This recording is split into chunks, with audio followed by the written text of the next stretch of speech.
Okay, should we do Pledge of Allegiance? All right. Okay. In here, you feel like you can do it. I pledge allegiance to the flag of the United States of America and to the republic for which it stands, one nation, under God, indivisible, with liberty and justice for all. Please be seated. Thank you for coming. Welcome, everyone, to the second public hearing of the Ad Hoc Districting Committee. The purpose and role of this committee and the public hearings we're holding are to firstly hold the required 4 public hearings for council districting, listen to and consider all the input received from the public, review the recommendations from the demographer, and based on all these factors, provide a recommendation on the draft map indicating 2 districts. The committee will also be considering input on which district should be named District 1 and which should be District 2, which will impact the sequence of the districts and the elections. The committee is subject to all applicable provisions and requirements of the California Ralph M. Brown Act. Proceedings of public hearings will be, firstly, public hearings are conducted by the chair in accordance with the following procedures. The chair of the committee directs all activities during the hearings. All comments shall be addressed to the committee. Members of the public shall be given up to 3 minutes. However, this may reduce subject to the number of speakers and at the chair's discretion. No additional comments shall be heard upon the close of public hearing. And although the committee reserves the right to direct all questions to any speaker on any matter. Okay, do I need to read the rest? City attorney to provide legal requirements, to demographer to provide, okay, we'll do the rest. Okay. All right, so roll call. Committee member Estrada? Here. Committee member Ricosa? Here. Chair Ikezi is also here. All right, so I think the next step is the public presentation, and I requested a quick presentation, a brief presentation on how the new voting system will, instant runoff system will work. I'm sorry this was not in the agenda because I came up with a request after the agenda was published, but we have people from the Charter Review Committee who will be giving us a quick talk. So, yes, please, thank you, Mr. Silva.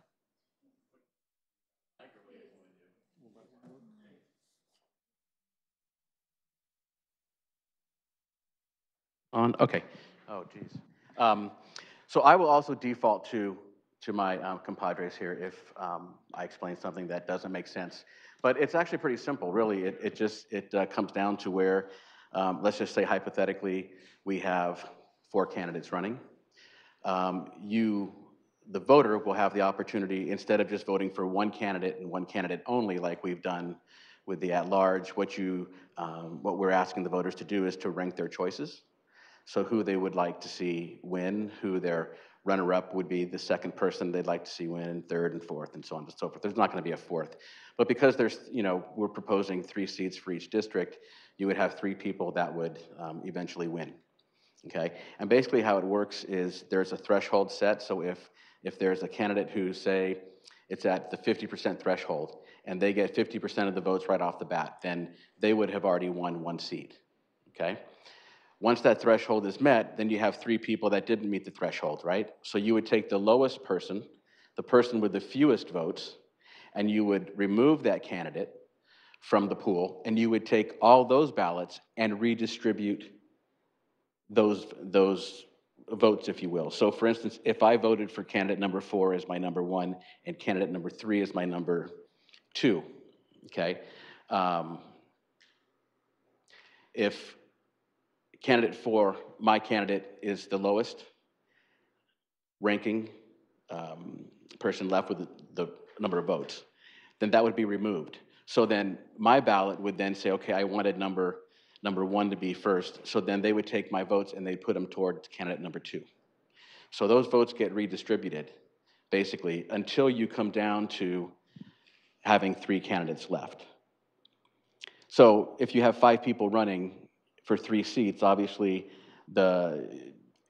you'd have your votes. If nobody meets the threshold of 50%, then you would take the lowest vote getter, you would take those ballots, and you would say, okay, who are their number twos? And then you'd reallocate those votes to those people. If a candidate met the threshold and was above 50%, then that candidate would win and be removed. Okay, then you would simply go down the list, and then you would take the next lowest. In that case, it would be, you would already have 3 people that won, so you wouldn't have to continue to do it. But if you have 5 or 6 people, you simply start to eliminate until you get 3 people remaining within the candidate pool. Okay, so. So go ahead, and Keith, if you want to. So I have a real example I brought with real ballots that I'm happy to walk through. I'm going to pull a chair up because I don't think I can hold paper up and talk at the same time. So hang on. Go ahead. Yeah. Go to the podium. I'm just going to hold them. I do not have enough.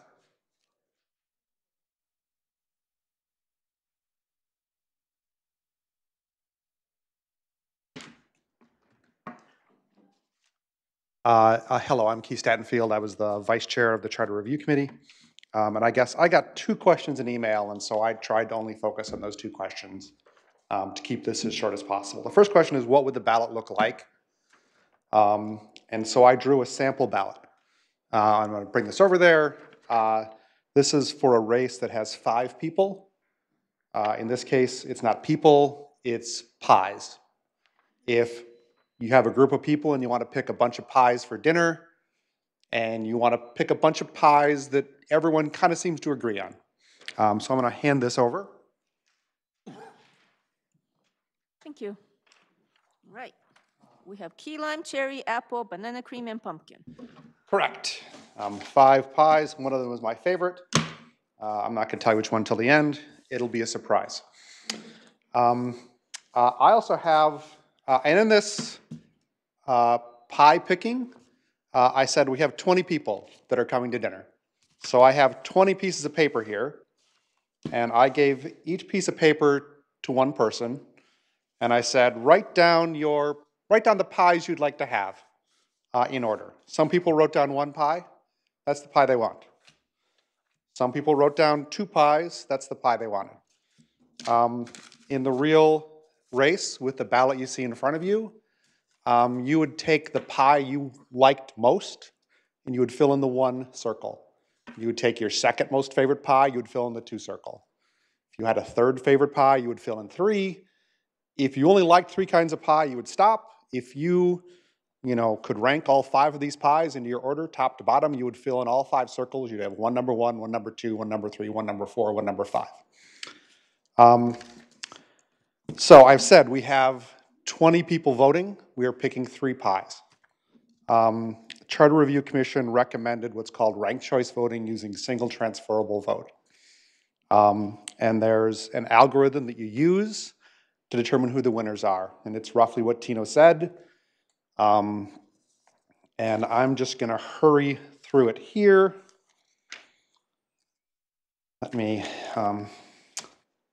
So with 20 voters and 3 pies,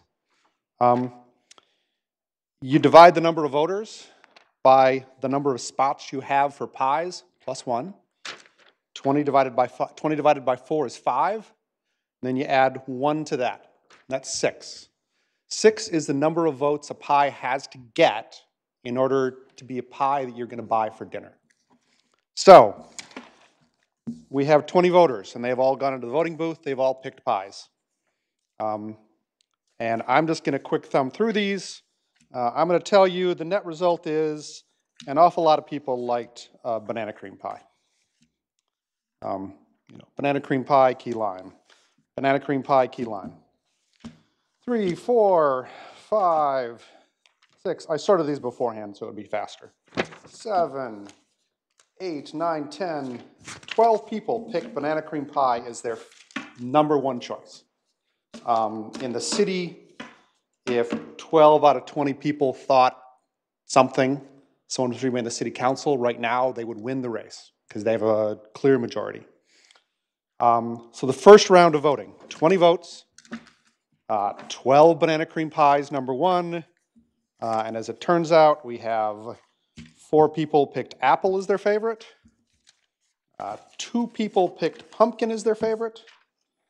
1 person picked key lime, and 1 person picked cherry. And I think I missed a ballot. 12, 13, 14, 15, 16. I'm missing 4 ballots. Are they on the floor over there?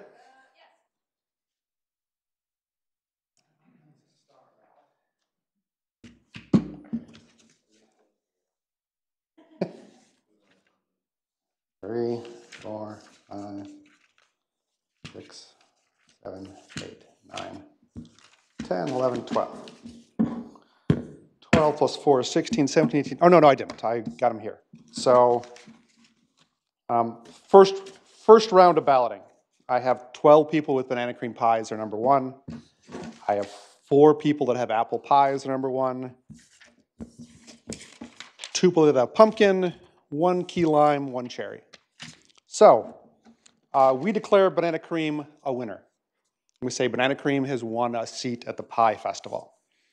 Now the next step is what's called the transferable part of ranked choice voting with single transferable vote, which is, we said before, you have to get 6 votes for your pie to go on to the Pie Olympics.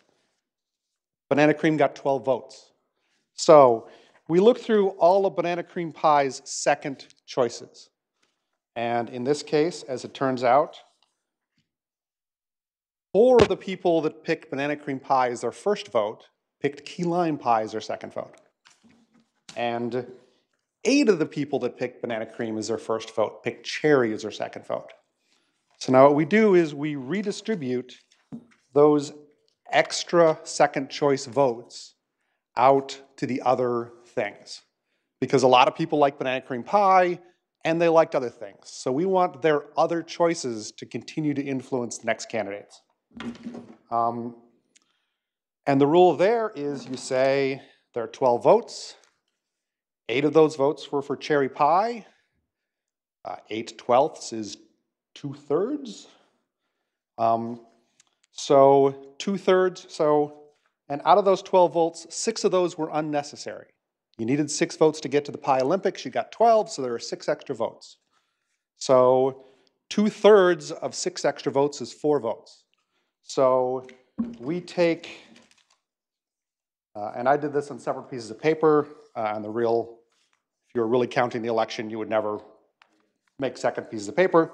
But I have made up 4 cherry pie votes to represent those extra votes. And I'm going to put those in the pile for cherry pie.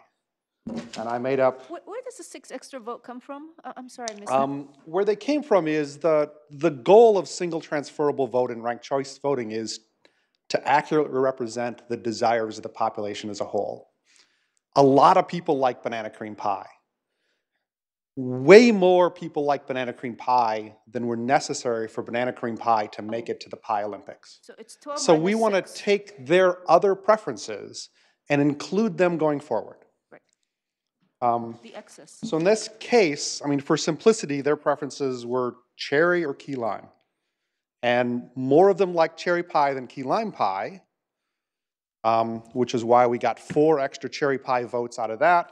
And we got 2 extra key lime votes. Not extra. We got 2 more key lime votes I'm going to put in the key lime pile.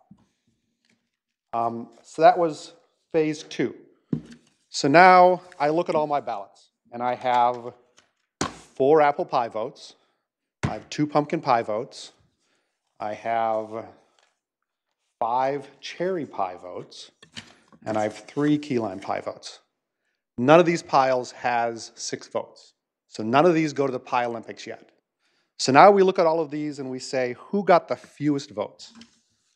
And the answer there is pumpkin pie, and pumpkin pie got the fewest votes. There are 2 people that like pumpkin pie. But 2 is fewer than 4, it's fewer than 5, it's fewer than 3. So we take the pumpkin pie and we say, thank you for entering the Pie Olympics, pumpkin, but you do not get to go forward. And then For those two votes, well, their second choice was Apple. So nominally, you cross pumpkin pie off, and you put those two votes in the pile with Apple. So now we look at things. Apple pie. There are now 1, 2, 3, 4, 5, 6, 7 people that liked apple pie. 7 is more than 6. So apple pie goes to the Pie Olympics, and we put it in the winner pile. We would then redistribute any additional apple pie votes the same way. For simplicity, because I wanted to keep this short, there are no additional votes after that, so no redistribution happens. Now we have 2 piles of votes left. We have cherry pie votes, we have key lime pie votes. Neither of these has 6 people. But we take the lowest number, that's key lime, 3 people liked key lime, we say thank you for being in the Pie Olympics, key lime. Now there's 1 pie left, and that's cherry pie. Cherry pie is the 3rd pie we select. That's how it works. So there's Now only in reality, a computer does this down at the Register of Voters office. It takes 0.2 of a second. There are places in the US that still do this with paper ballots manually. It is still a very simple process, and it is doable. I mean, we in a room could probably do the whole city's votes in a couple hours. And I'm happy to answer any questions. So what I'm hearing is that there's only one round of runoff.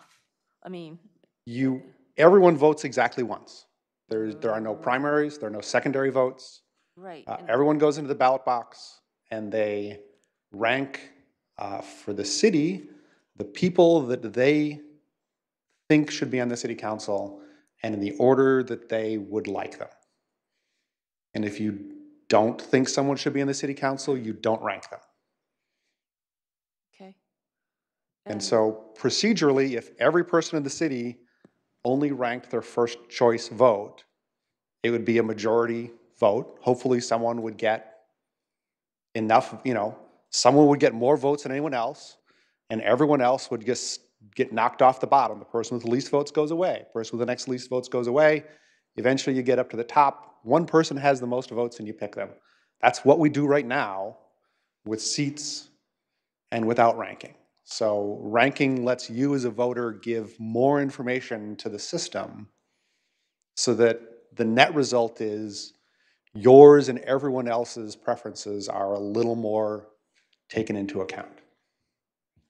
Thank you. You want to say anything? Anyone I had have a a question? Yeah, I had Okay, a question. So Commissioner you can Ricosta. only go through this process once all the votes are in? Because I assume if you do it midway through, I am not a voting expert, but I don't know why you would do it before all the votes were in. right, so in the current process, you can always see who's ahead because as the votes come in, they're counted. So this is something that can only be done after 100% of the precincts are reporting. Yes. I mean, I don't know how the registrar releases ranked choice votings. I don't know why you release partial results. I mean, I think they just do it so that the news media is happy. Like, they don't matter. The registrar could just say the next morning, here's who won. So the other thing is that if the registrar of voters says you can mail in your ballot up to the day of the election, there could be quite a waiting period afterwards because you're still waiting for people to mail in and gather all those votes. So you're probably not going to have I would imagine you probably wouldn't have a winner on election night the closer they make the cutoff to the actual November 8th. Unless there's a winner outright. Well, there can't be, because you have to count every vote in order for this system to work. So in the previous way of voting, if 80%, 90% mailed in, and somebody had, 45%, and the next person had 25, it's a foregone conclusion that that person's going to win. In this case, you have to wait until all the ballots are actually at I'm the not sure register of that's true. I voters. mean, No, in order to win, in what this will be, once you have 33% of the vote But the problem, as a first choice, you have won. But the problem is you have the second and third. You do, but I mean, and that has to be reallocated. if the registrar releases, these are, Preliminary. here's who said this person should be number one, here's who said this person should be number one. the moment We're they actually say, planning on having some public education forums since this is on the June ballot. So I would recommend we move on because the focus of this committee is really on the council districting plan.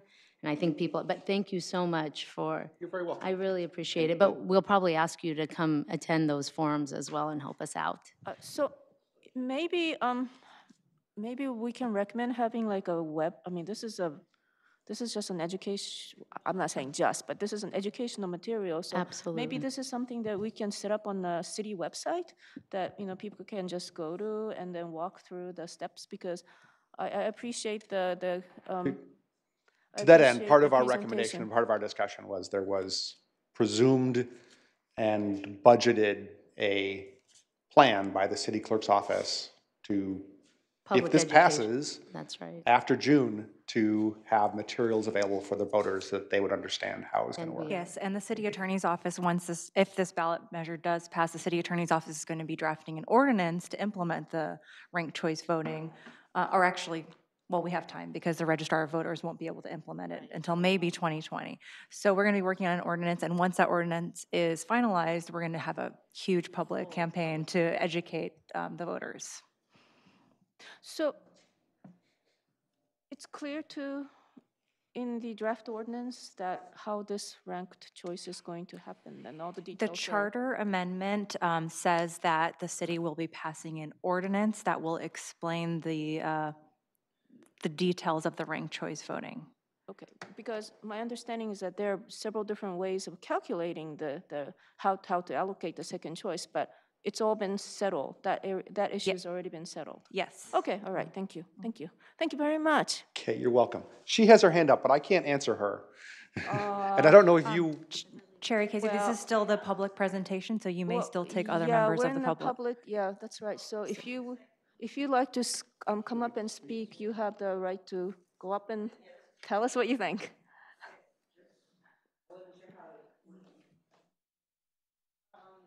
Because that was a presentation.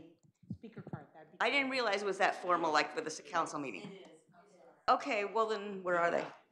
Where are they? You can do it afterwards. Okay. I'll get to one after. This is just real quick. Yes, it's not required, but it's encouraged so we can take proper minutes. So I think it'd be much appreciated. Thank you. Sorry. Well, this is easy. That I read at the beginning, you have 3 minutes to speak. Okay, well, I'm not going to need anything, 3 minutes, but as the discussion goes on, I might want to talk again. Anyway, all I'm saying is I have a one-page description of ranked choice voting, the way I understood it, which is similar to the way I understood it when I was walking in. I apologize for being late. Where the people who get who vote for the most popular don't get the second choice. It's the people who did not vote for the most popular. But anyway, I can pass, and this can be incorporated into the educational thing. And the other thing is, at Teresa's meeting the other day, several of us thought that the two should be separated, the ranked choice and the districting. Thank you. Thank you.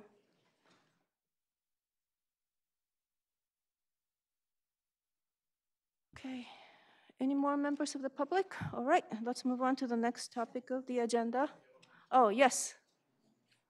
And if you yeah. would like to give you're free to give us your name if you like. Yes. This is Thank not you. for, Yes. this is not for districting. Yeah, This is not for district boundaries, right? It's only for correct. non-agendized items. Yes. So I just In wanted the to say, public speaking segment of the agenda. yes, my name is Margaret Okuzumi. I'm here representing Fair Vote, a nonprofit, and I just wanted to let people know that if you want to learn more about ranked choice voting, we are having an event tomorrow at the Mayuri restaurant in Santa Clara. So I have some flyers for that here, so people can come and learn more, and I have more materials here. What time? At 6:30 to 8:30, and we have a special deal where you can get the buffet dinner for $15, all inclusive, except for drinks. Thank you very much. Anyone else? Okay, let's move on to the next topic on the agenda, which is approval of minutes from February 8 and February 12. Do we have a motion? I make a motion to approve the minutes of the February 8th and the February I'm sorry, Chair Casey. We just have an oral correction for February 12th, and it says that City Attorney Brian Doyle was there, but he was not present, so we're going to edit the minutes. February 12? Yeah, on February 12th. That's right. Oh, yeah. yeah, that's right. He was here on the 8th. Okay, All right, so I'll make the motion to accept the minutes for February 8th and the correction and the amended minutes on February 12th, 2018. okay, all in favor? Aye. Aye. Okay, thank you. All right, so let's have the review of legal parameters. Good evening, Chair Casey and committee members and members of the public. My name is Diana Fazeli. I'm with the City Attorney's Office, here to provide some information on the background of how we got here and the legal parameters on creating the districts. Dr. Gobele, our demographer, will be going over some of the same information, but she has the cool task of backing it up with data.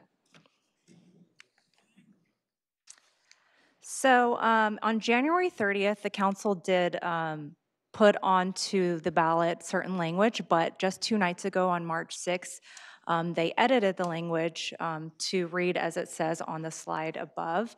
It was essentially just cleaning it up. The content remains the same, that the ballot measure is going to, if passed, would amend the charter to establish 2 districts in the city to be represented by 3 council members each, and those council members would be elected using ranked choice voting. So there it is again. So 2 districts, 3 council members each. In 2018, it would start a transition plan to transition into each district, electing 3 council members each. And that transition plan is to implement and effectuate the ranked choice voting that was just discussed by members of the Charter Review Committee. So as mentioned, it is ranked choice voting by single transferable vote. And I'm going to try my best to explain it as well, but I'm sure we've went over it a little bit. So with ranked choice voting, voters rank their candidates in order of preference. The threshold for the 3 council members districts will be 25% plus 1. If the threshold isn't met, the candidate with the fewest votes would be eliminated, and the votes of that eliminated candidate would be redistributed by voter preference. If the threshold is still not met, then a process of elimination and transferring of votes begins and continues until 3 council members reach the threshold. And that's just the description of redistributing the votes right there. And then here's another sample ballot. This is from San Francisco. So here you would put your first choice under number 1, your second choice under number 2, and your third choice under number 3. And now we're on to the districts. So under the elections code, it sets forth criteria that we are, as a charter city, are required to use when creating districts. First is that the districts must contain a nearly equal population, and it must comply with the Federal Voting Rights Act and the Equal Protection Clause of the U.S. Constitution. So the Federal Voting Rights Act considerations refers to the prohibition on diluting the voting power of racial, ethnic, and language minorities. And the Equal Protection Clause mandates the one person, one vote principle. Essentially that there must be substantial equality of population between the districts. And when establishing boundaries of the districts, the council may give consideration to the factors that are listed in the slide. In order to create the district map, we are required under the election code to hold 4 public hearings, and this is the second of those 4.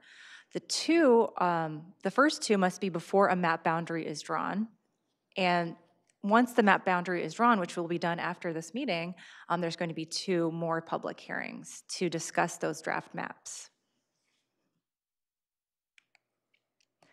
So the role of the committee, the ad hoc committee, is to hold those 4 public hearings, listen to and consider the input that is received from the public, review the demographer's recommendations, and provide a recommendation to council on a draft map. And here's the timeline. So we are aiming to have an ordinance with the committee's recommendation on May 8th go forward to council. And then the ordinance would be adopted on May 22nd, and it would go into effect on June 21st. The ordinance would contain language that it would only be effective if the ballot measure passed at the June 5th election. And that's all I've got. Thank you very much. Okay, any questions? Okay.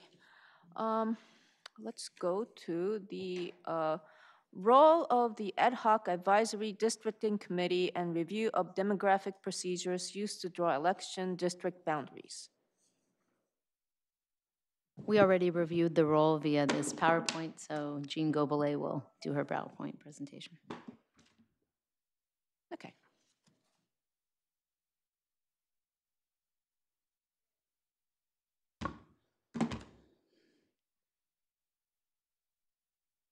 First, can you hear me? Yes. First, we'll go through the PowerPoint. I'm sorry, we need the PowerPoint. Back to the PowerPoint.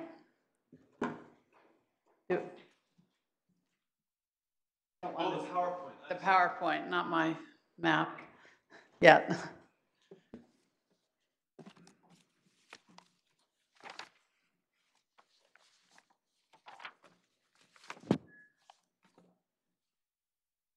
I got a number of requests at our last meeting, and I think that I worked on all of those. There's still some questions left that I'm still investigating. So I will report now on what I've done.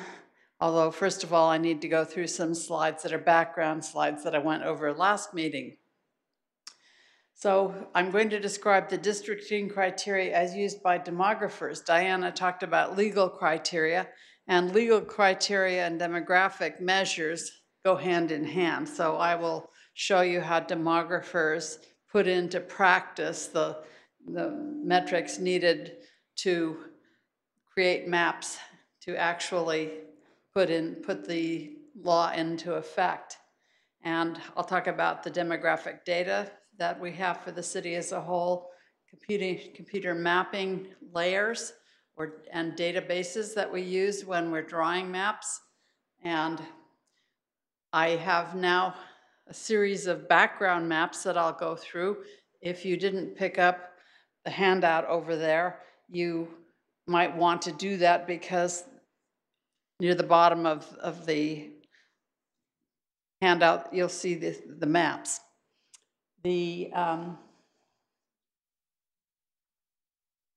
After the background maps, there is what I call a pieces map, and there's a pieces map posted on the wall over there, and that's the last map in the handout for tonight.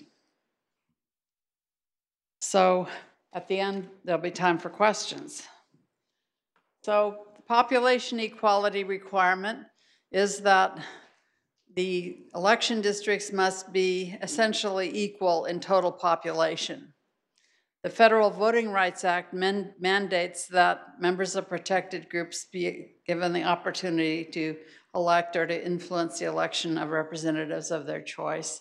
The state elections code offers some suggestions and requirements, and there are other criteria that can be used when districting.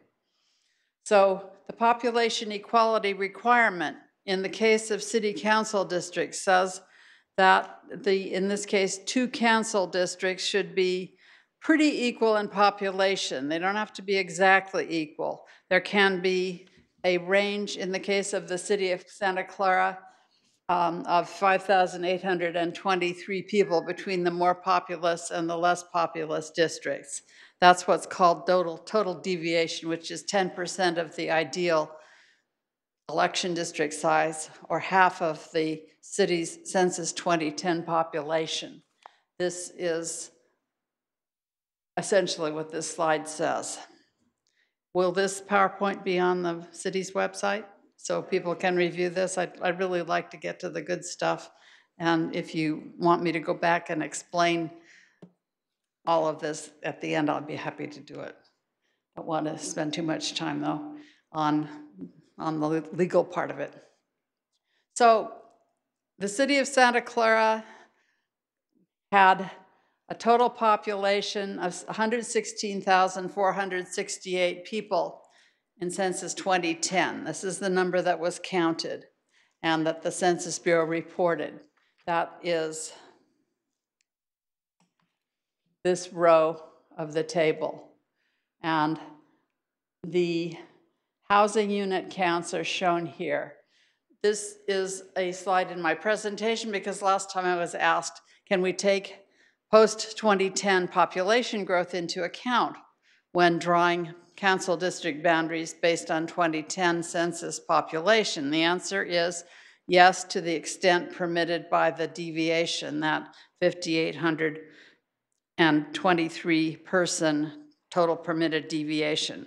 So one source of housing growth data is the state of California. And this table I made from the State Department of Finance's E5 reports of city populations. The Department of Finance estimates the total population of the city has grown since 2010, and the housing unit breakdown in the E5 reports show that there are more housing units now than there were in 2010. That's no surprise. And the persons per household, average persons per household, has increased, which is an interesting thing. I put this slide in because I didn't get data from the city until yesterday, and I really have to thank the city staff members who worked really, really hard to get a database for me. I got it about late yesterday afternoon, and I've started working on it. And within the next week, I'll have a map and I'll have data summarized so that we can look at it. We have to do population estimates too, associated with housing unit counts. So we have all of the housing permits that were finalized since 2010 through the end of last year, and we have to estimate persons per household for each of the 5 different categories of housing unit.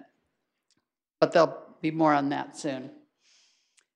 Keep in mind that housing unit growth is not the only factor responsible for population change, but it's the best indicator we have. So the Federal Voting Rights Act, as I said, requires that jurisdictions not interfere with the ability of members of groups protected under the Federal Voting Rights Act to elect representatives of their choice.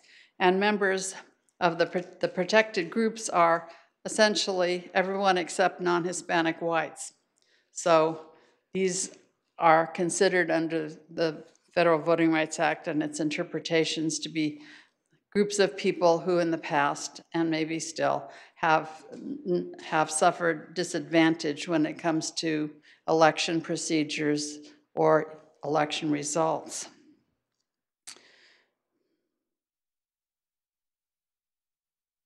Traditional districting criteria are ones that Diana mentioned, and these are mentioned in the state elections code, topography, geography, etc., as you see.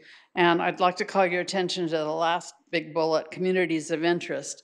And communities of interest is a slippery concept because it means many things to many people. It could be neighborhoods, it could be socioeconomic groups, it could be race ethnic groups, it could be age groups. There are just lots of other ways of defining it. I read an article today from the Association of American Geographers defining communities of interest as people who commute in the same area. They all commute the same direction in a geographic area. I never thought of that as a community of interest before, but it is really an interesting kind of a definition. It's a very broad category, obviously. Other things that the courts have permitted or suggested could be considered when districting or respecting boundaries of existing political subdivisions like voting precincts in the case of this city. Respect existing census geography. City blocks or census blocks are the smallest unit of geography for which we have population counts from the censuses. We have to use census blocks in building election districts. We can't split those. There really is no good way to estimate populations in subdivisions of census blocks. So building blocks for political districts are census blocks, which gets us into trouble a little bit because voting precincts are not made of census blocks. Election precincts can go along back property lines. Census blocks almost always have boundaries along street center lines. Well, that's just a minor point, but in any event, these are some of the technicalities that we consider when we're drawing maps for you. The courts have said that it's perfectly possible to respect incumbency. I don't think that's going to be relevant here in the city of Santa Clara. I don't believe that that's relevant under the proposed method of election. This next slide, I think, is what you saw before, except I updated the third column, the estimates of people eligible to vote. And the reason we look at estimates of the numbers of people registered to vote by race ethnic group is that this is what the courts have accepted as a measure of the concentration of members of protected groups. I updated the last column to reflect the very latest estimates of citizen voting age population by race ethnicity. Last time I was asked to report the numbers of registered and actual voters. All I have are 2010 numbers because the California statewide database, which used to be headquartered at UC Berkeley and still is in that vicinity, but it's independent now, estimates things like citizen voting age population and registered and actual voters by census block, only apparently at decennial censuses. We don't have anything since 2010. All I have are precinct level updates of voting registered and actual voters, and the precincts don't overlay on census geography very well. So I can't give you those data, unfortunately. I do have 2010 registered and actual voters in the Excel database that I'll be talking about shortly. Now, when we do GIS mapping, we use a variety of layers, and these are like the old plastic overlays on maps. Maybe you've seen a very old-fashioned paper map like the one on the wall over there, which I'll be talking about shortly. But they had these plastic overlays, transparent overlays with different things on them. And you could make your own overlays and draw on them. Well, that's what GIS lets you do. And connected with each overlay, there can be data. And the data that we use include the census 2010 blocks with their populations, the precincts with their registered and actual voter counts, GIS layers from the city's GIS, streets, parcels, and now housing units that I have been working on today, and other various layers that are used to make the maps readable. We also, through the action of your excellent city staff members, got information from the Santa Clara Unified School District, its attendance area boundary. So we have that as a layer which is of use potentially. Now we see some new maps.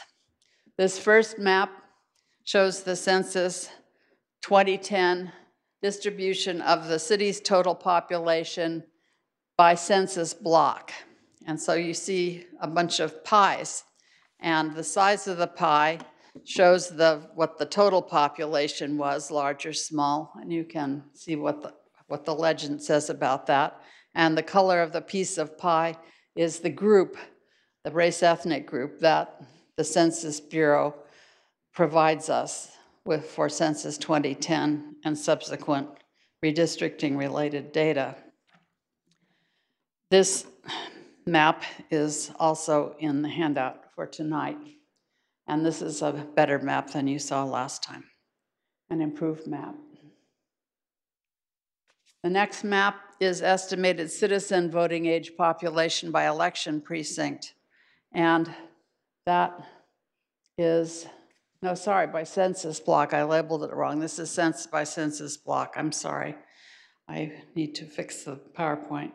This is by census block also, like the previous map. And you can see a difference in the size of the pies there. The scale is the same. You can see that the pies are a lot bigger in the total population version than the citizen voting age population. Of course, the citizen voting age population is a lot smaller than the total population. But this helps us understand the distribution of the city's race ethnic groups. The next map contrasts registered and actual voter mix by type of surname. And this is in 2016 registered and actual voters, but this is by election precinct. It's not by census block. We don't have these data by census block, but you can get a better idea of the surname mix to the extent that reflects race ethnic groups. It is not a very good indicator of race ethnic identity because, of course, people can have a surname that's classified as, say, Chinese, and they could be Korean, or they could look like me, and that might be a misclassification. But this is the best we can do in understanding what the voter mix is. We have estimates of their age and their party registration, and these estimates are much shakier, but they're the best we can do in understanding the registered voter distribution. Then I have a map showing census tracts, and these are census 2010 Asian subgroups as counted by the Census Bureau. We have to use tracts because the Census Bureau suppresses data for geographical units with under a certain number of people in a category. This is to protect individuals' privacy. The census tract is much larger than a census block, but still the Census Bureau suppresses counts for any group with less than 100 members in a census tract. So this is an approximation of the distribution of Asian subgroups. Again, this map is in the handout so you can study it and, of course, ask questions if you have any.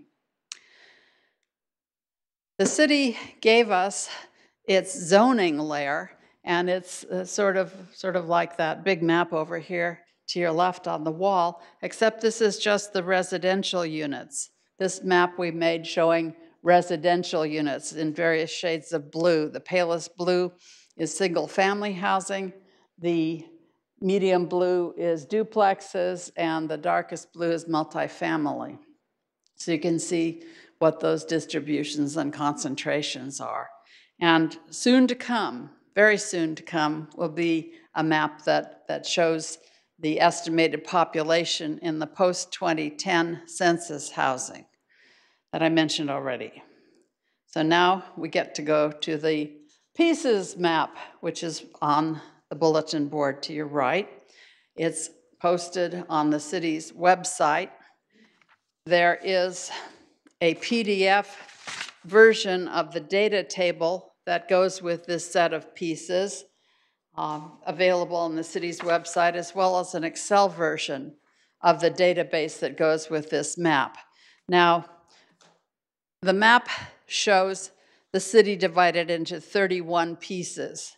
And can we switch over to my slides now? Okay, this is my computer that you're seeing, and I'm going to zoom in.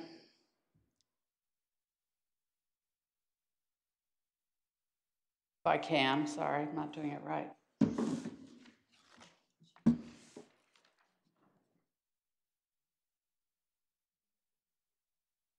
So there's Highway 101, and you can see I started in the northwestern most part of the city and divided the city into pieces, starting with number 1, the farthest northwest, and the farthest southeast is piece number 31.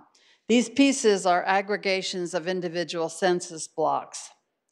Sometimes you'll see funny looking little jogs in the lines, and that's because the Census Bureau is still working on its block layer and trying to get all the lines to be nice and straight, but they still aren't.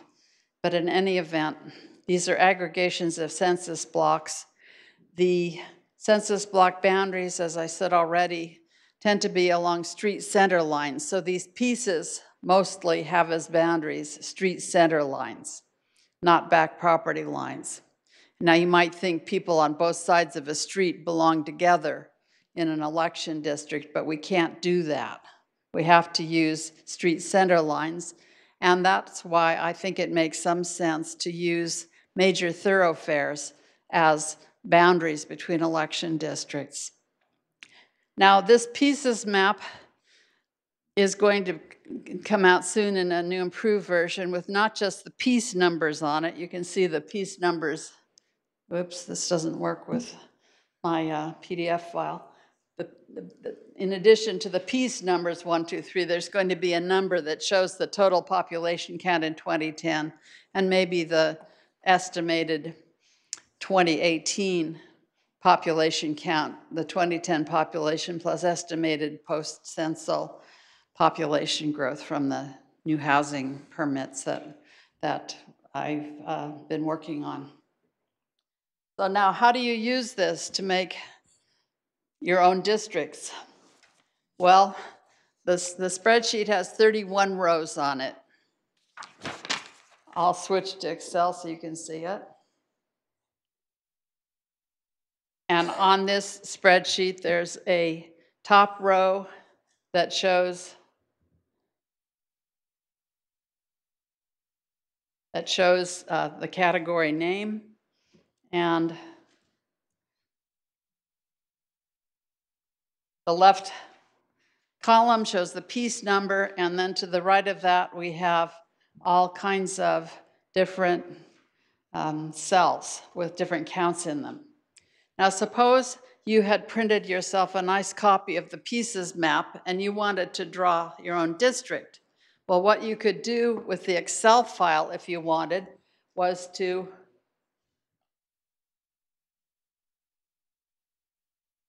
insert a column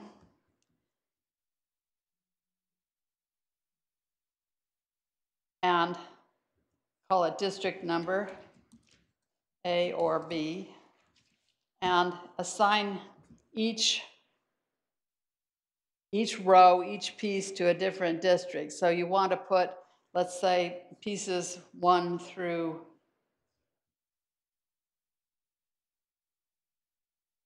22 in District A. Whoops. What did I do? Maybe that's a few too many. Let's say pieces 1 through 20. And because of the way I numbered them, this would be a single district. It would be contiguous. But you'd need to look at your map back and forth to see. And then I'll put all the other ones in District B.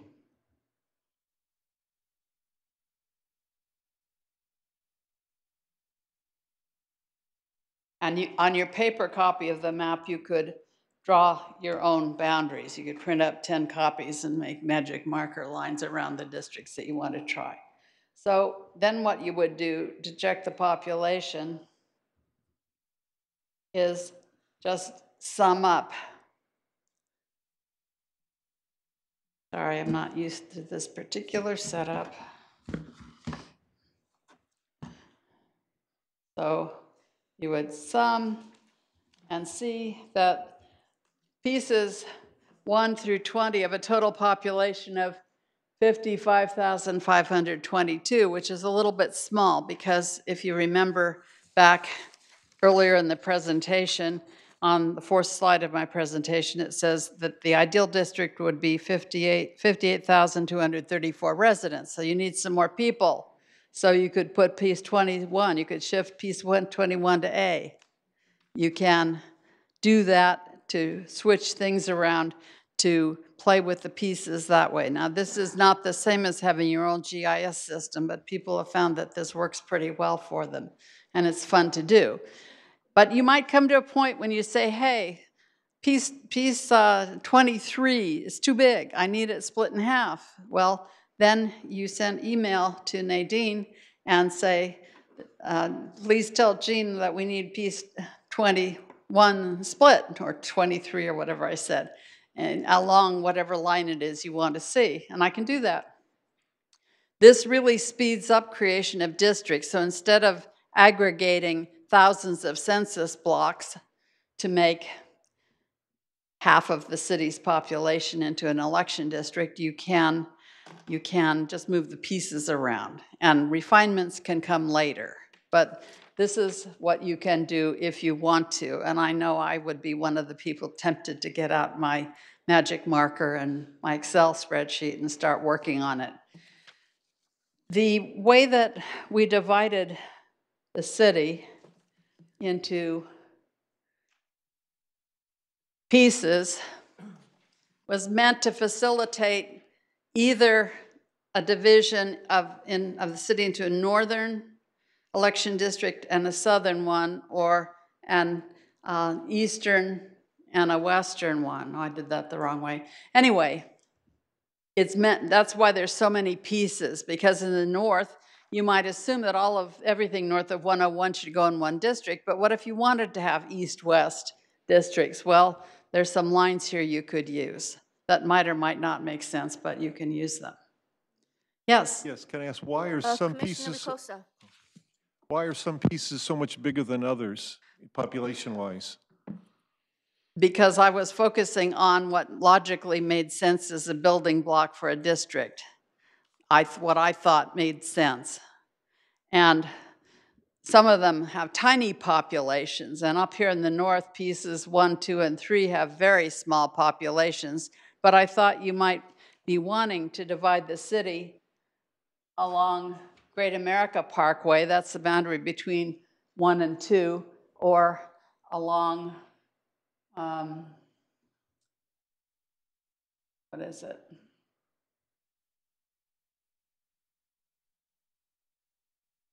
The Union Pacific Railroad. That was another place I thought you could put the boundary. That's the line between 2 and 3. So I made too many pieces. So that's why, another reason, some of them are bigger population-wise than others. Sorry, just a technical question. Is piece 1, we don't have the data, or it's... I have not put the data on this map yet. That's the next step, is to add Census 2010 population counts and then the estimated 2017 total population, which I have to caution you is going to be very iffy. But I did notice in my work today on the file the city sent that housing growth has been uneven in the city. And I had thought, wow, I would expect most of the housing growth to be in the northern part of the city, but that turns out not to be the case. More of it's been in the area, the southwestern part of the city and south central part of the city, new housing units there. So my uninformed assumption was incorrect. Okay, thank you. Commissioner Estrada. Thank you. When you gave us the information a few minutes ago and you used the line of El Camino as far as taking in the 1 through 20 spaces, and you said that that number was somewhere just over 50,000 per the 2010 No, census? I wasn't using El Camino, actually. Well, 1 through 20, isn't that it, El Camino? Well, yeah, it is approximately. Yeah. But I did 1 through 21, I think, or 21 through 22 or something like that. I had to go south of El Camino a bit to get enough population. Right, but the first number you gave was like 50,000 and 55,000. Oh, okay, and we need 58 Yeah. approximately. So Okay. my District A was pieces 1 through 20, 55,522, and El Camino is a dividing line because Okay. people have mentioned it as a dividing line, but you need to go south of El Camino to get some more population. And people had mentioned keeping Koreatown together, so that's why I just now gave you that example. At the other end, we have Santa Clara University, which you don't want to split. Okay. And then my next question is, the graph that we received is the numbers, the 2010 census? Yes. Okay, so these are the numbers that we're working with? Yes, but Okay. I will update this spreadsheet Yes. to add column for estimated 2017 population. Okay. based on the housing growth information I'm working on. Okay, so then my next question is, so the option would, there's going to be many options, but the option would be either to go east-west division or north-south, I mean, the other direction and take it down. So when you use those lines and you try to use main thoroughfares, so they would be something like San Tomas Expressway if it went up and down, and Yes. Lawrence Expressway, those Yes. kinds of dividers, opposed to using El Camino or Stevens Creek or the way the lines are going. Yes. Okay. And I've been working on that behind the scenes without getting any directions from you, just because I wanted to make sure the pieces that I created could add up to half the city's population. And so far, I've done a very rough division that's north and south, and one that's east and west, Right.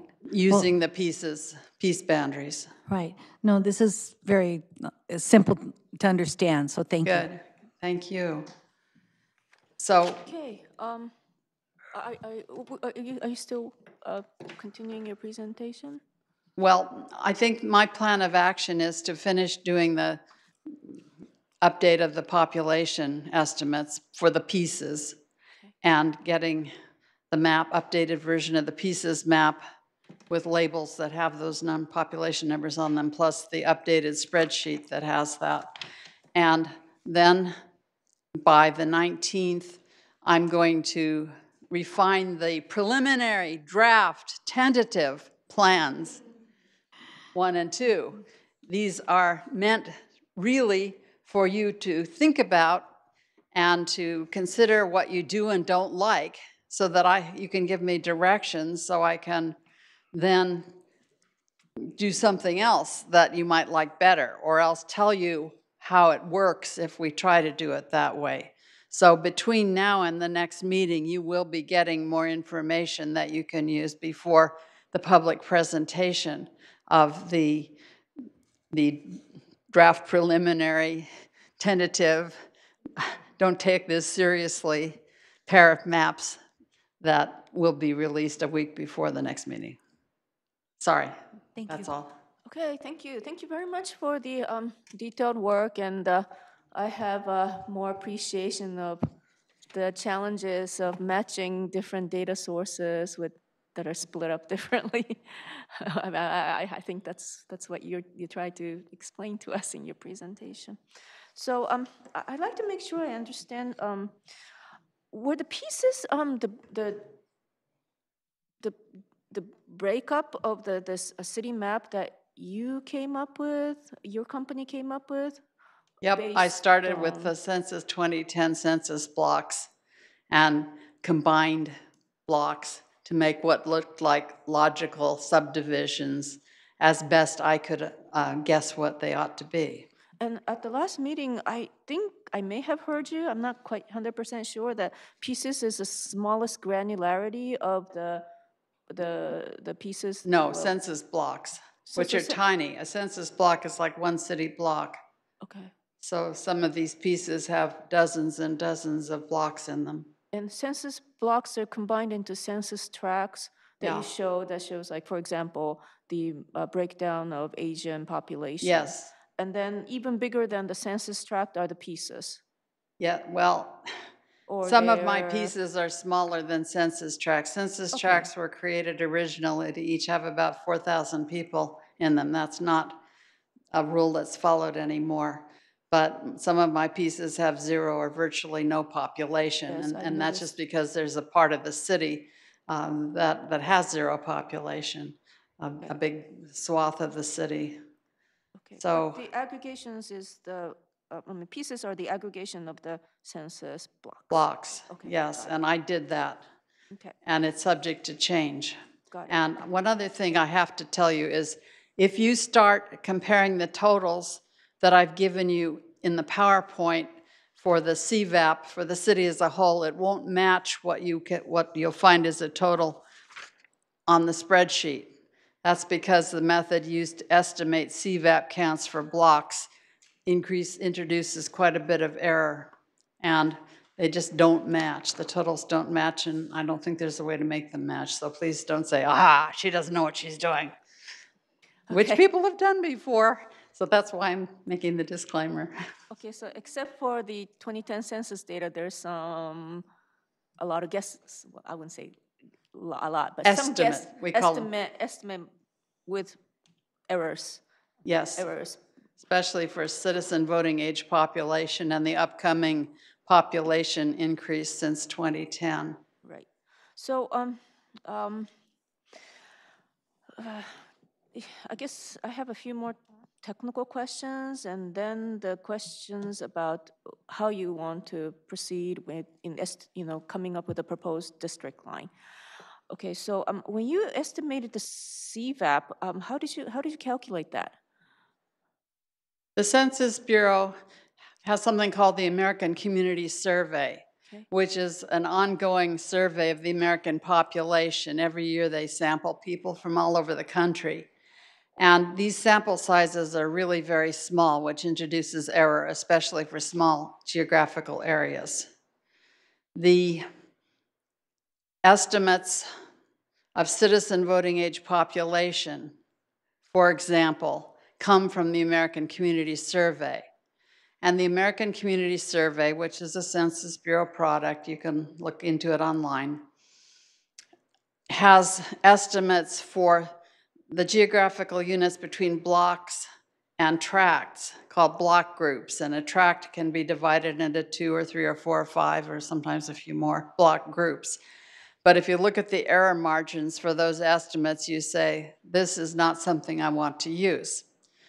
And even the tract level estimates have huge error margins. So what we have decided to do is use citizen voting age population rates from the ACS applied to Census 2010 voting age populations. So what is the share of voting age Latinos, for example, who are citizens, according to the latest ACS estimates?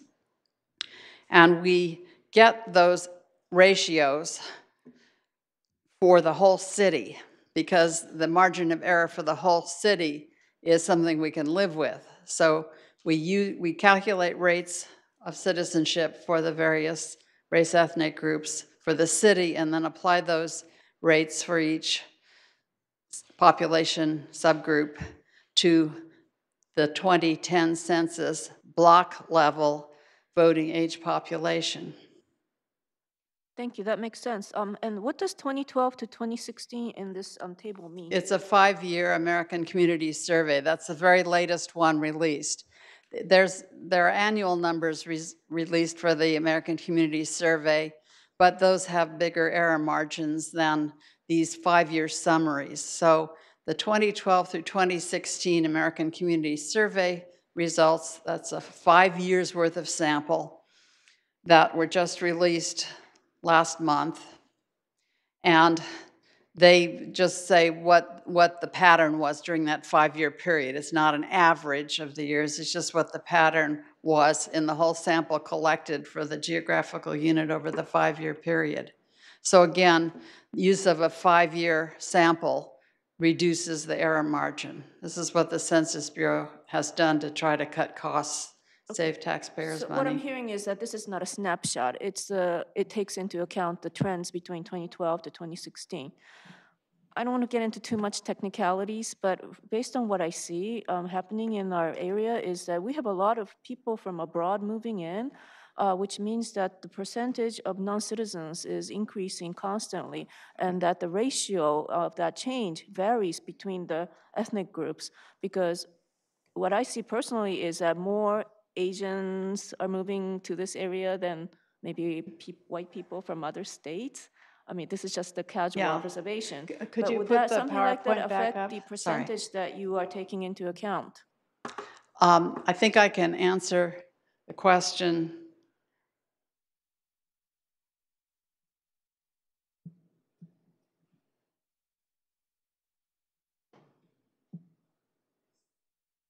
See if I have this slide. I'm not sure I put it in. Well, here are the CVAP estimates. Actually, I don't think it's in this PowerPoint, but I compared the 2008 through 2012 five-year ACS survey citizenship rates with the 2012 through 2016. Maybe I did the 2007 through 2011, but the citizenship rates have been increasing for all the groups. So yes, people come in to the city from abroad and they're not eligible to vote, but some are naturalized and registered to vote. So for example, the share of Asians of voting age who are citizens has grown markedly, and so has the share of Hispanics. So I did look at that longitudinally. Okay, thank you. And let's see now. Okay, so is there a plan to add more columns to with the registered voter estimate? Or? Well, in the Excel version, the 2010 registered and actual voter columns are off to the right. Oh, okay. I couldn't fit them on one piece of paper. That's why they're not showing here. Okay. I'm sorry. And I am going to add more columns for the post-2010 census population growth estimates. Okay. So thank you very much. So I now understand the data you've compiled so far. Do we have any other questions? It sounds like. Okay, committee. Okay. All right. So let's move on to the. Well, I have more questions about what we're going to do with this data. So far, I've asked you, how did you create this data? Now, how are we going to analyze it, and how are we going to use it for creating the recommendation, which is the ultimate goal of this committee? So. Would you tell us a little bit about how you plan to, and what kind of analysis you plan to conduct? Well, this is subject to revision according to what you suggest and what might occur to me or what members of the public have to say about it. But my plan is, as I said, to update the pieces, map, and database so that if you want, you can start working on different configurations of districts before our next meeting. And that update of the pieces map and Excel file will happen sometime next week. So those data will be available quite a long time before your next meeting.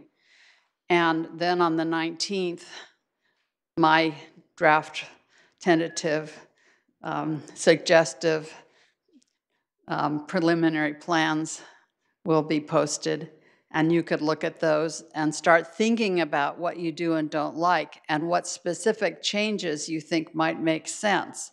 And you can do that interactively with your pieces map and database if you want to, because you might find that something that you'd like to move from one district to another has too many or too few people in it to work.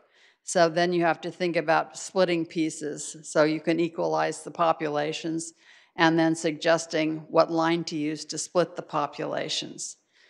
You can look back at the block level population map that was the first one in the series that I showed you in my PowerPoint to get an idea of what the population counts are by block, so you can get a better idea of where you have big populations or small populations.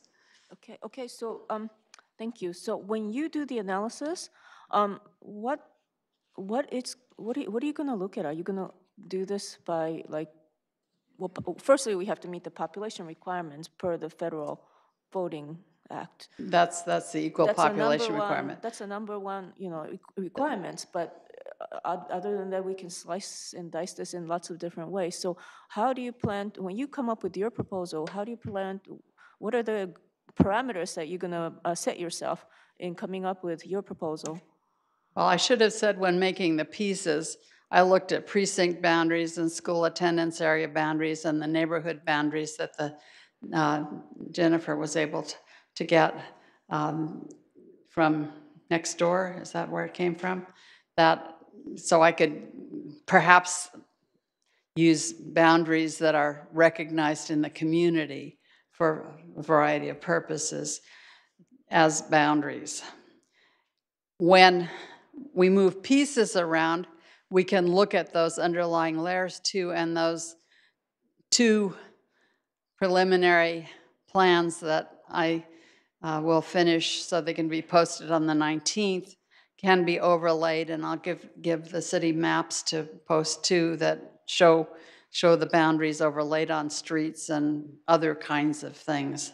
So you can get a better idea about how well they match. They don't match very well though, because a lot of things like neighborhoods, boundaries are kind of hazy in places and don't necessarily follow a major street center line, which is what I use for the pieces.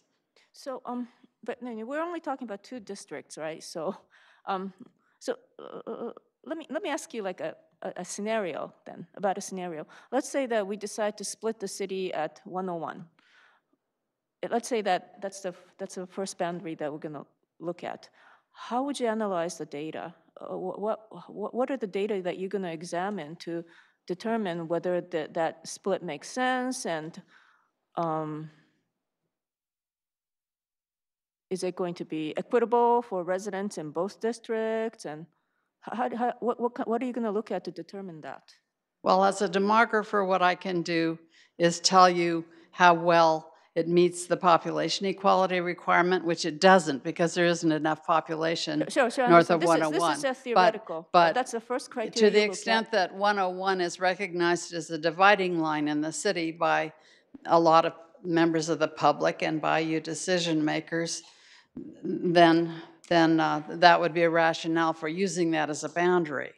If it weren't such a clear-cut physical barrier, then you would have to look at some of the other things that I mentioned, like neighborhoods and perhaps election precincts or at school attendance areas. But we get into a subjective area here. What is a logical boundary? That's sort of in the eye of the beholder, and my eye is not educated in the way yours is. So, but you're collecting all this information for us, right?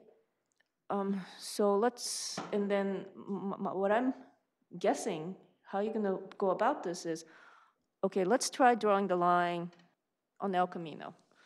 And then you're probably gonna firstly look at how does a population split meet the federal requirement? But that's not where you'll stop. You're probably gonna look at, well, how will that line impact the breakdown in terms of ethnic breakdown, registered voters. I'm assuming that you're gonna look at the data in detail. So I will give you a data table for each district, for each plan. So for Plan 1, there would be a data table showing for each of the 2 election districts what the population counts would be in various categories, the estimated citizen voting age population, and what the planned deviation is, the race-ethnic mix in that district. And I have to say that if you're looking at the Federal Voting Rights Act requirements, your city is not segregated. There are certainly variations in the distribution of members of different protected groups and the unprotected group in the city. But we can't say, here is a clear-cut Federal Voting Rights Act half of the city. It's just not the case. So that if you wanted to, say, maximize the Asian population in one of the 2 council districts, and that should not be the only criterion you use. The Supreme Court has ruled that that's not legal to use as the sole criterion or even the overriding criterion. But you would find that the concentration is not hugely different in the 2 districts. And you'll see that once you see the numbers, the data table for each plan. So what is your recommendation on how we should draw the boundaries? My job is actually not to recommend a plan to you. What I want to do is show you plans and tell you what I think the pros and cons are, as far as I can tell, for each of the plan. And then you can make value judgments about whether this set of pros outweighs that set for the other plan, or whether, what are the trade-offs? There are trade-offs, that's the bottom line, and you have to set priorities about what you want to trade. So when you provide us the preliminary district on the 19th, that's what you're going to have, the pros and cons, a Yes, proposal and pros and cons. yes. So does that mean you're going to have more than one proposal? Not I- just one line and 101, but okay, we can divide it this way, or we can slice it this way, and this is the pros and cons of line 1 versus pros and cons of line 2? Is that how you're going to? What I'm going to do is give you two plans, one with a North District and a South District, and one with an East District and a West District. Okay. And exactly where the line goes can be altered a little bit, but not too much. Okay. So in your mind, it's you already have some idea of. Well, I've played with it to make sure the What you pieces want to were, propose. I had enough pieces, and the pieces had boundaries in the right places, but I fully expect we might need to adjust the pieces. Okay, all right. It's starting to be more clear to me as well, so I appreciate your input, your answers. Any questions? Okay, committee member Estrada. I think I'm just going to make a couple comments just so I'm clear about this discussion that we just recently had. Okay, you've already done a lot of preliminary work based on what the maps that you gave us. So as we're moving forward, you're going to be including this data, and no matter what we find in 2012 and 2016 and what the numbers are increased, we're still bound by the census of 2010. So given that data that you've given us, and you've given us the population and the ethnicity of the groups in that area, that's going to be the basis of how we're going to be looking at this division and where we're going to draw that line. I'll give you the relevant numbers. Right. As far as meeting legal requirements are concerned, yes. Right. Okay, I just want to kind of reiterate that, because that was what my understanding was. Okay, thank you. And Jean, you're also taking into account everything that the public has Yes, also, they've also had their opinion as well as the committee. So all of that's going into the mapping. yes, and I expect to hear more opinions from the public after the preliminary draft plans are released. Right. Because people need something to react against or to support, or to suggest changes to. Right, so you can have the proposal on the 19th, and in the meantime, have you had any input from the public on I mean, besides, what we heard at the previous meeting? We have actually. We have Okay. an open city hall topic. Right.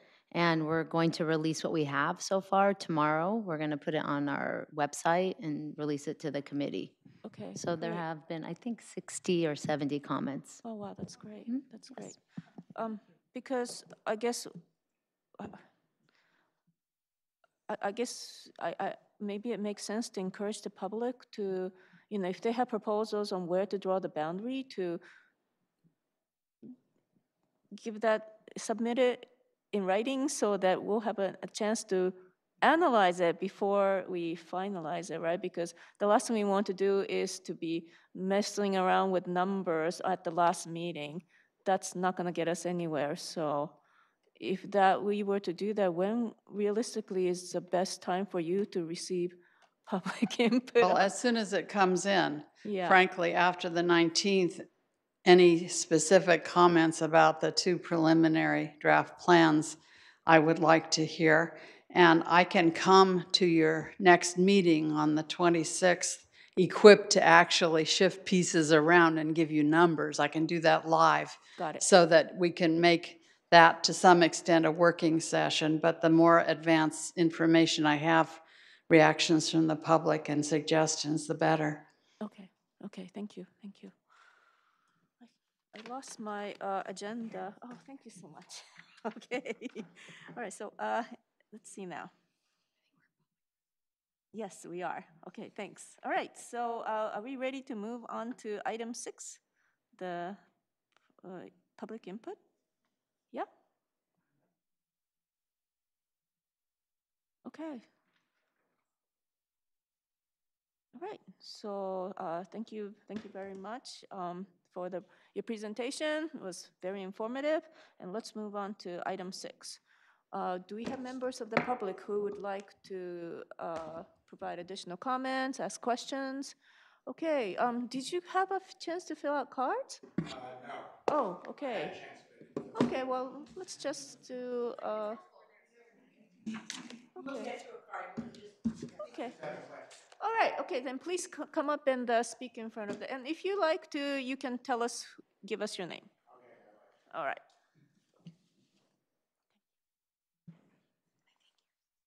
Oh, there it is. My name is Bill Kirkpatrick, and I am a resident of this city, not a special interest of any kind. And I'm going to ask you the question which you're going to hear many times, and presumably this is probably later than it should have been posed. But why can't you achieve the objectives required by state and local laws through ranked choice voting at large for the whole city, thus avoiding the dreadful voodoo of districting? Why do you have to have two districts? Why isn't one enough? Would anyone like to take up that question? Okay, Ms. Fazley. The Charter Review Committee this year was charged with looking at creating districts in response to a threat of litigation that the city received. This Charter Review Committee worked really hard at deciding what was best for the city, and the decision was to go to two districts with ranked choice voting. And the council adopted the Charter Review Committee's recommendation, and that's why we are where we are today. We have members of the Charter Review Committee who can better respond to that question here tonight. I'd like to invite, we have two members, we have members from the Charter Review Committee here. So yeah, if you would like, I'd like to, as a chair, I'd like to invite you to respond to that comment. Yes, thank you. So it's a great question, and we debated at length, and there were two schools of thought, and a bunch of people had your opinion, and a bunch of people had the opinion to do 6 districts. You're right. It probably would be just as the same, because you have 6 council members, and you're going to vote in gubernatorial years and in general elections. So you're going to vote in 3 candidates in both scenario, the same as you would if you had 2 districts. 2 things that are beneficial when you split into a district. Number one, it protects you under the CVRA clause that exempts cities that enact districts from being sued as a CVRA violation. The second thing is that when you have 2 districts, the voters get to have a bigger say on the council members in their district. But it's more beneficial than having 6 individual districts where you're just kind of pigeonholed into that one council member. So you get to elect 3 council members from your district. You ensure that half of the council comes from this geographic location and half of the council comes from that geographic location. So there are some additional benefits, but your thought is actually very valid. And the Charter Committee took a vote and felt that just slightly leaned towards splitting into 2 districts rather than just having the city at large for, again, very couple additional pros rather than the cons of not doing that. But I can speak to you more offline as well to go into more detail. But you don't seem satisfied with the answer, and that's... I think there's going to be a lot of voter outreach where there will be plenty of opportunity to explain that, because I think a lot of people are thinking the same question. And I think explaining the pros and cons of both scenarios is very important for people to be able to understand why we went down that path. Thank you. Thank you very much. Okay, next comment? Yes.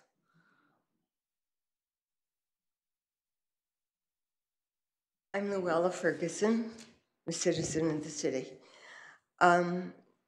I was wondering, with just 2 districts, would we ever come up with an inequality in where one district was overshadowing the other? And I was thinking also with this trying to come up with an equitable map, that maybe 3 districts would be a better plan. That way you wouldn't have an either-or division of the council. And we could do a little more, be a little more creative on where the district lines were to meet all of the criteria that is necessary. Thank you for the question. Would our city attorney like to I'd take- like to make it clear that we can't change the decision of the council and the Charter Review Committee. What we have right now is a 2-district ballot measure, and the public hearing tonight is to gather input on what those boundaries should be for the 2 districts. Thank you. Okay. Yes. Margaret Okuzumi with Fair Vote. Just speaking to the 2-district question bill, is that it strikes a balance between, people having to run in big, like citywide, and by splitting it, so having it so that there's 2 districts, but you elect 3 council members at a time, it decreases the number of votes that people need to get as candidates in order to be elected. So it's actually easier for people to run. It makes it a little cheaper for people to run to get elected, because if you had it so that it was ranked choice voting for the whole city, where you had to elect, 6 people all at once, then the number of votes that you need to get in order to win is actually more, because you're having to get votes from the whole city rather than half the city. So if you do the math, it's actually a little better for candidates to be able to run in just half the city. And at the same time, it allows for empowers voters to have results that are more proportional to the will of, the collective will of the voters. Because if you were to do 3 districts, then you'd only be voting for 2 candidates each. And then you also have to consider that it is desirable to stagger when people can run. And so if you had everybody running at large, with ranked choice voting at 6 at a time, then you'd have election every 4 years. But this way, every 2 years, you're having at least some turnover on the council, so you're not like turning over everybody at once. Thank you very much. Anyone else? Oh, all right. Thank you.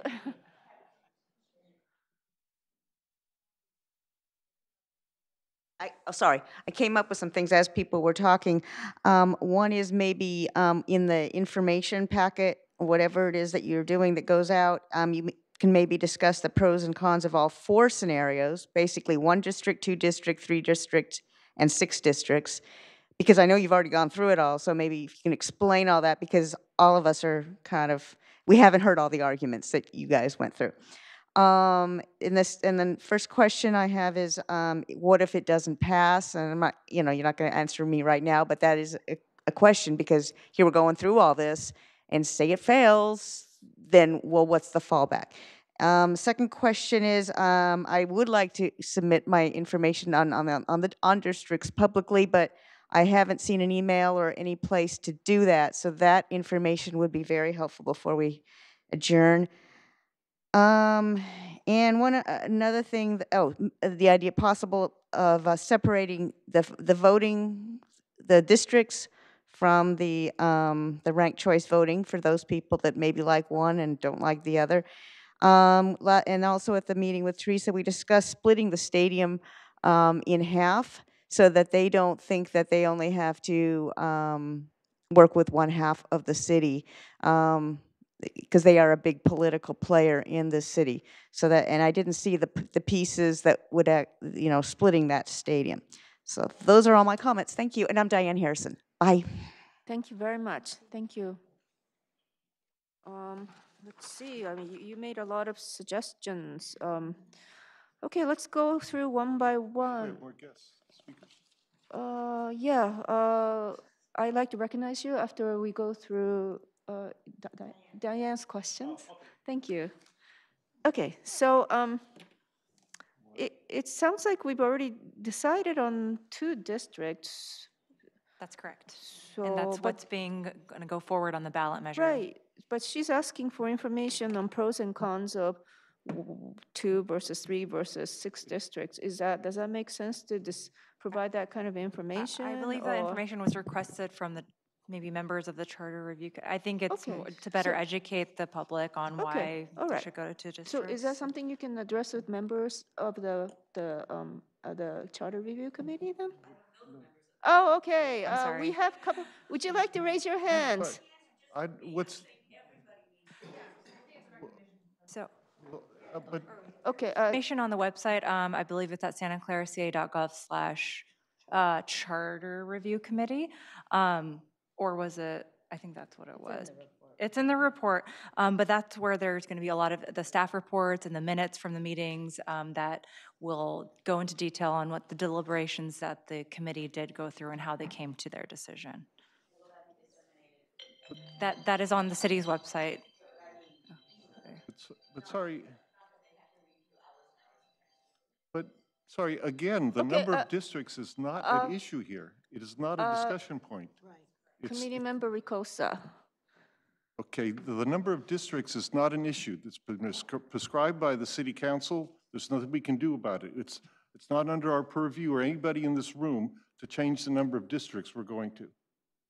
So, I mean, you're welcome to comment on it, but we cannot take any action on that. Committee Member Ricosas is correct. The purview of the committee here is just to take in the public's input on the boundary of the 2 districts. But we will again have a public education campaign where we're going out and informing the public about the ballot measure. So within that, we'll make sure to incorporate the reasoning, some of the reasoning behind it. Okay, that would be great. Okay, let's talk about the fallback. Diane asked about fallback. Can you, if we, The fallback would be we would just stick with the system that we have right now. okay, so that's a fallback, very clear. Email where they can, people can send comments? ahead. Is there like a It's specific? districts@santaclaraca.gov. Okay, thank you. Sorry, districts, districts @santaclaraca.gov. Thanks. And then stadium split. Okay, here's a big one. Is this something that, maybe this is something that we can, what would be the best way to, okay, how about splitting the stadium so that the people, the stadium issue won't be an overriding concern in one district while not in the other district at all? I mean, I think that's something that's valid to bring up. Could I say something? Yes. As a non-Santa Claran, first of all, as a demographer, it would be really hard to draw a plan with a boundary that divided the stadium in half. And the stadium doesn't vote, of course. And there are hardly any voters in that neighborhood. But in other words, that would be difficult for me to implement. But my understanding is that the city council is a stadium authority, isn't it? Isn't Yes. it the same thing? Yes. And that consists of the whole city council, not just 3 of the council members. Right. At least that's what I think from what I've read. Okay, thank you very much. Okay, Committee Member Estrada, you had a question? Actually, that was going to be my comments regarding the stadium, just as Jeannie, right, had indicated. Because there's no, if you look at the map and you look at the numbers, there's so few residents in that specific area. You're going to have to pull them into something, and there's no block areas like to divide them into half here and half there, so thank you for your comments. Thank you very much. Okay, next member of the public.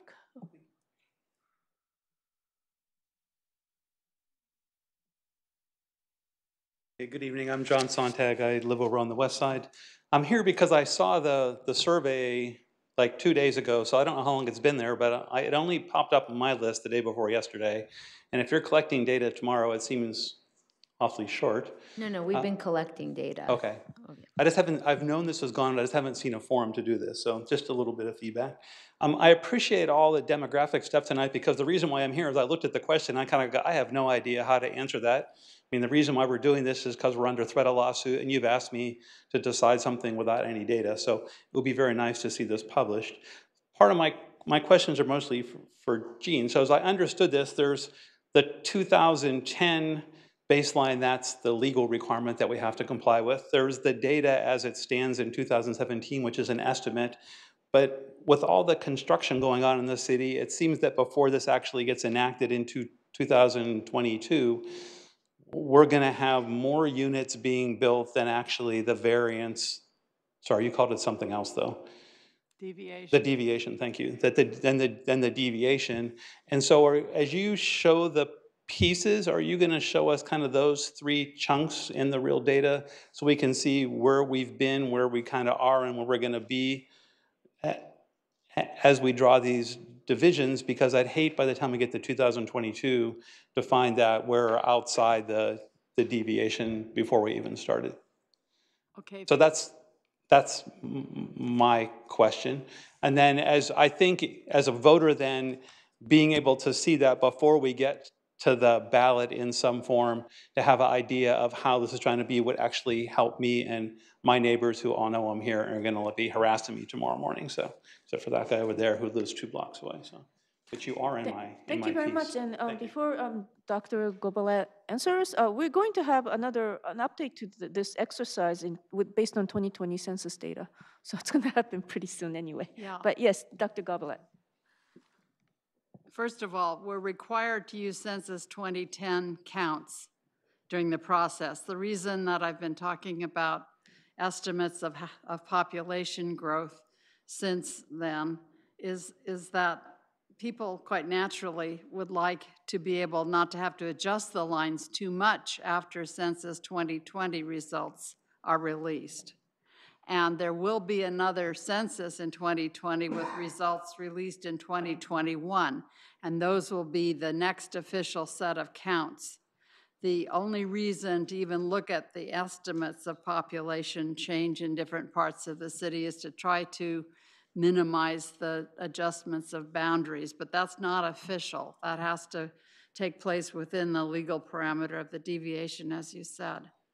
So I can't tell you what Census 2020 data are going to be, but 2017 estimates are an effort to show where the population growth has differed citywide.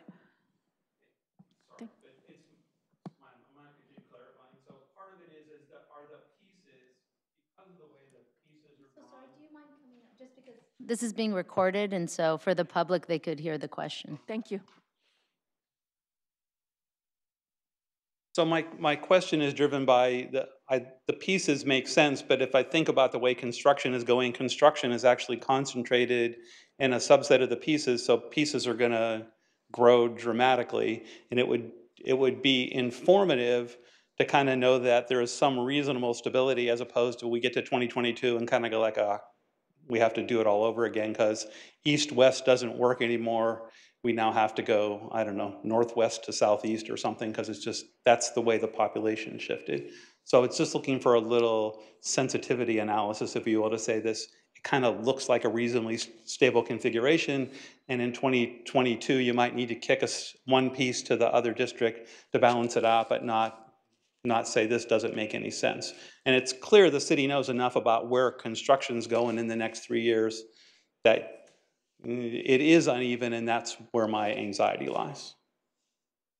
Did that make sense, Jean? I understand what you're saying, yes, indeed. I wish I had the information to do that.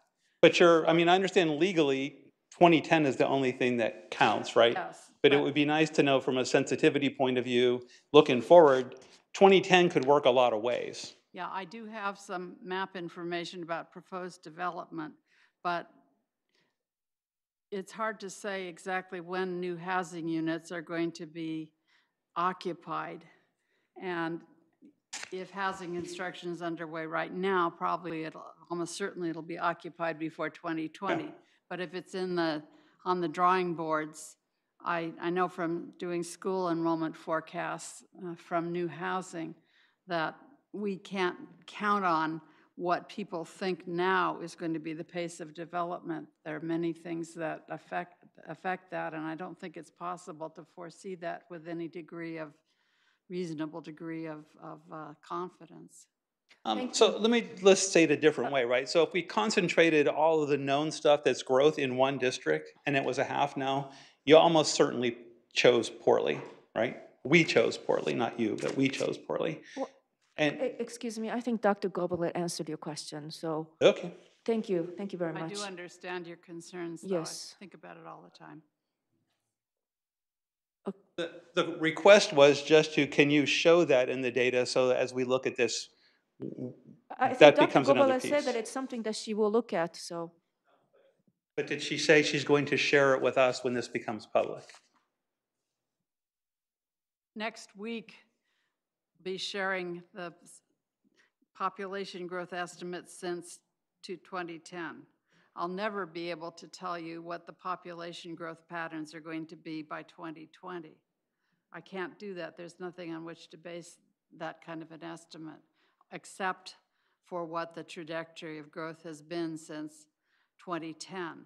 I'll look again at the layer I have from the City of Proposed Development and see what I can find out about it. But again, the pace of construction and occupancy is subject to market factors that we've found impossible to be confident about. Thank you. Thank you very much. Okay, next person.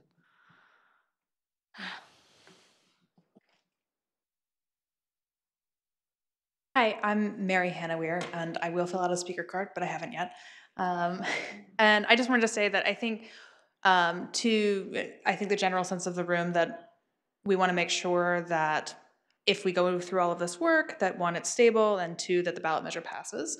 I think that it would be important to take into account one of the biggest benefits of a two-district plan for our city, in my view, which is being able to get more geographical diversity for our council. And I think there's a lot of reason to think that a North District and a South District is the kind of right kind of geographical diversity for Santa Clara, because the kinds of development that's happening north of Bayshore, the kinds of businesses and projected development in that direction, I think it's starting to create a sense in which there's, to some extent already, kind of two Santa Claras, and we don't have great representation right now on council of people who live up in that direction. And if we move to a two-district system and have those two different districts, then we're much more likely to have 3 members of council who live and are familiar with and have connections to the communities that live in the north part of our city. Thank you very much. Thanks. Okay, next person. So if I plug this in, will it? I will try, and then maybe the AV folks can enable it. I've noticed that. My name is Hussam Hagag. I looked for the Excel sheet online and I couldn't find it. So I sat frantically typing out all the numbers that you had in here. I did the same thing this morning. On my own Excel. Same thing. So I'm going to project that and talk about my suggestions for the district boundary lines, which I think is the objective of tonight's meeting. And thank you, we'd like to hear that, but please also submit that in writing so that Dr. Gobelet can look at it. Absolutely, okay, I'd be happy to. And quite frankly, I think this is exactly what she's gonna do, but I took the liberty of doing it myself so that I could talk about it tonight. But she can correct me if I'm wrong. But before I get into that, one thing that I would suggest for Dr. Gobelet is that the line for 28. So this is the map that I'm looking at, which is what she presented. And what I would, come on, zoom in. What I would suggest for Dr. Gobelet is for block 28 to actually curve around with El Camino here, and then split off on the on-ramp to Coleman. That way, these sets of homes that are here, there's the loft homes, are grouped with the homes that are in track 20. because they are probably more contiguous with those homes than the rest of the old quad. That's my personal opinion. Others may agree or disagree, but I think that El Camino is a good boundary here for these tract of homes that there's some loft homes in the old peanut factory, if I'm not mistaken. Okay. So that would just slightly change the numbers for 20 and 28. I don't think that many people live there, but I would suggest that minor change.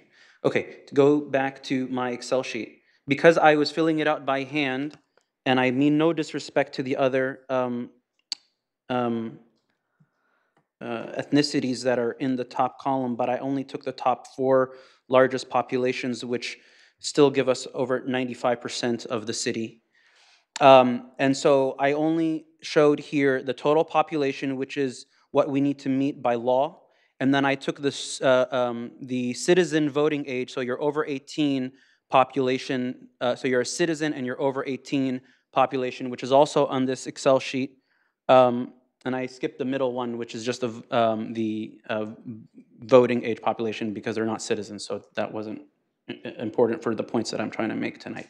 So these are all the 31 tracks which are on the same map that I just had up. And my suggestion in the last meeting was to have El Camino be the dividing line.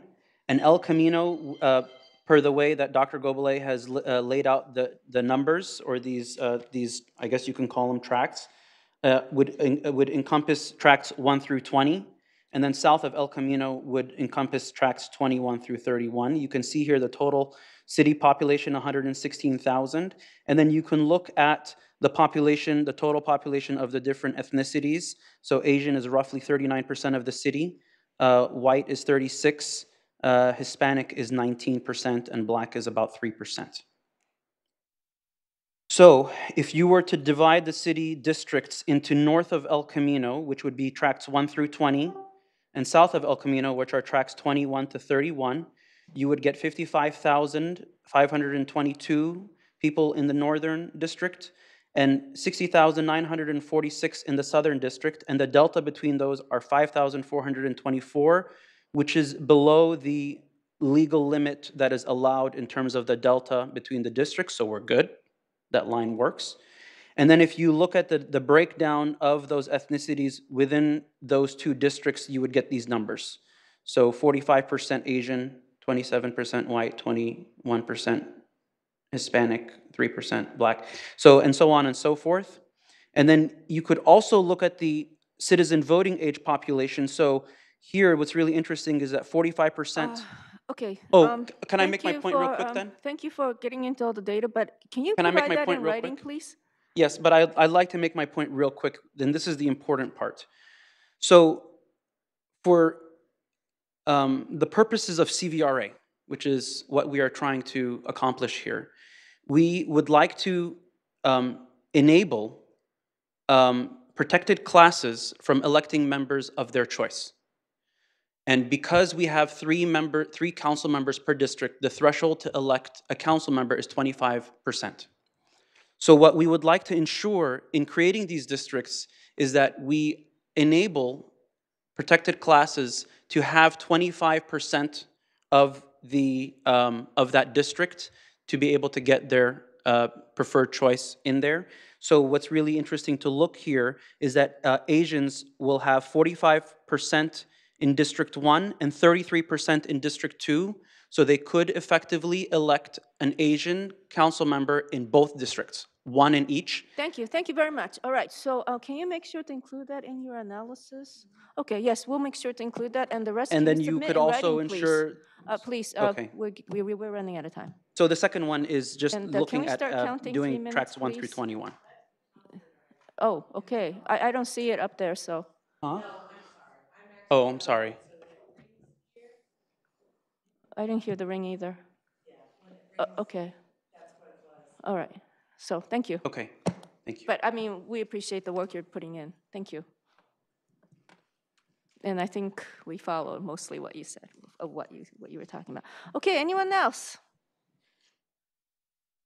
Wait, didn't you already speak?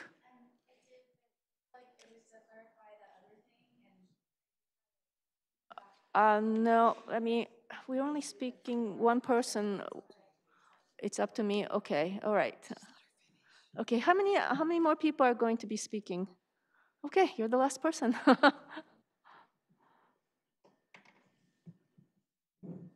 Margaret Okuzumi with Fair Vote. So just as a point of clarification, the pieces, I'm like the districts don't have to follow the pieces exactly, right? So just to make that clear, and but the pieces, I'm not sure, are they they're produced by the census?